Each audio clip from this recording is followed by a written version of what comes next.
Assalamualaikum warahmatullahi wabarakatuh.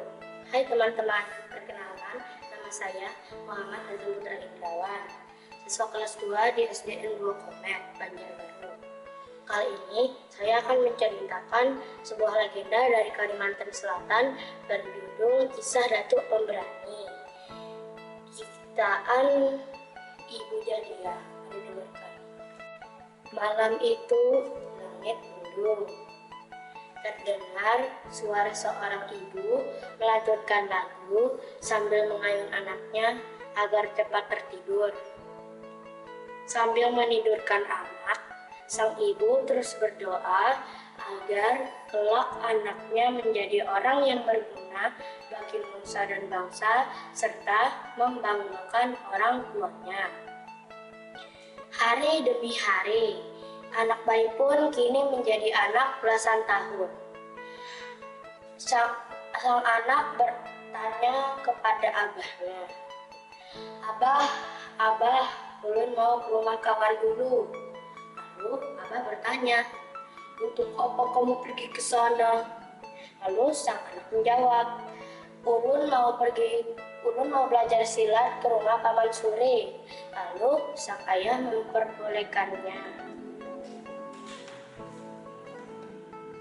Waktu terus bergulir, sang anak pun kini menjadi dewasa. Sang abah pun berkata, Nak, ilmu agama dan bela diri yang sudah kamu pelajari sudah cukup. Lakukan itu untuk hal kebaikan, karena hanya itu karena kamu satu-satunya penerus kami. Pesan sang abah.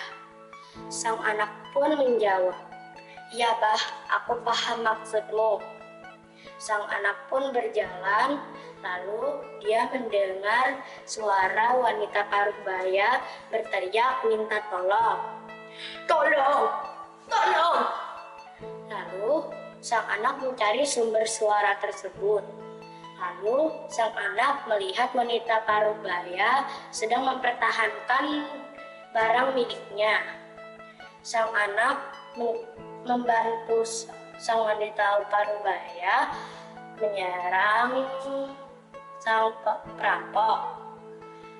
Namun dia tidak takut karena keberaniannya menghadapi perampok. Dia pun mendapat julukan Sang Pemberani.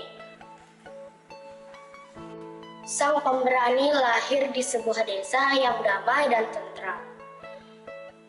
Mata pencaharian utama penduduknya adalah sebagai petani. Mereka hidup rukun satu sama lain, bergotong royong. Dan suatu hari mereka membangun jembatan yang menghubungkan desa mereka dengan desa sebelah. Jembatan itu pun cepat selesai karena mereka membangunnya bersama-sama, seperti kata pepatah. Berat sama dipikul, ringan sama dijinjing. Di rumah Banjar Bubungan Tinggi hiduplah Datuk Wani. Karena ia telah berumur, maka sebagai penghormatan ia pun mendapat sebutan Datuk.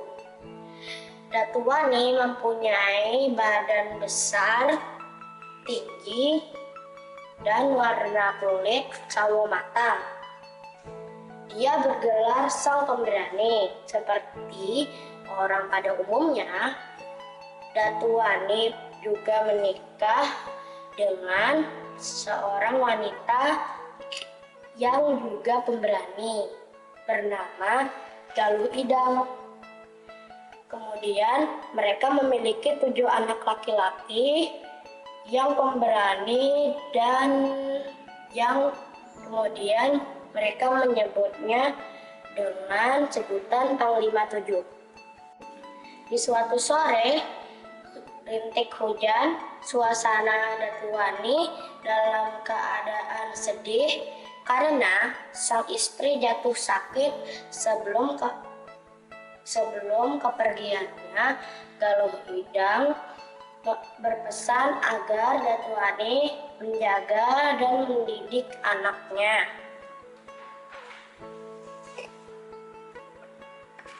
waktu tak telah berjalan.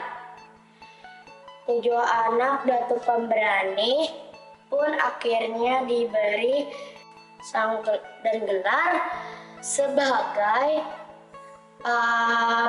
pemangku di desa itu oleh abahnya, Datu Wani. Ada suatu hari, suasana mencekam menyelimuti desa yang dipimpin oleh Datu Wani. Karena mendengar berita bahwa Belanda akan menguasai desa yang ada. Akhirnya Datu Wani meminta sang anak Majid untuk memukul kentongan 5 kali. Akhirnya warga pun menghentikan kegiatan mereka. Saat Datu Wani dan warga mengatur strategi untuk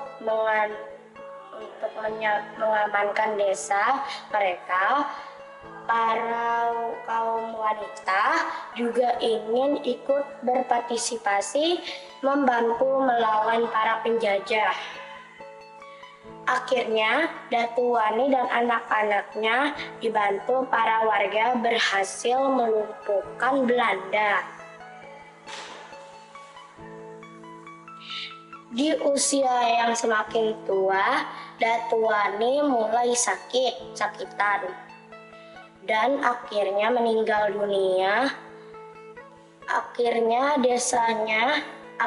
desa itu dipimpin oleh Datu Patinggi sebagai pemimpin tertua dari 7 bersaudara. Ada perselisihan antara Datu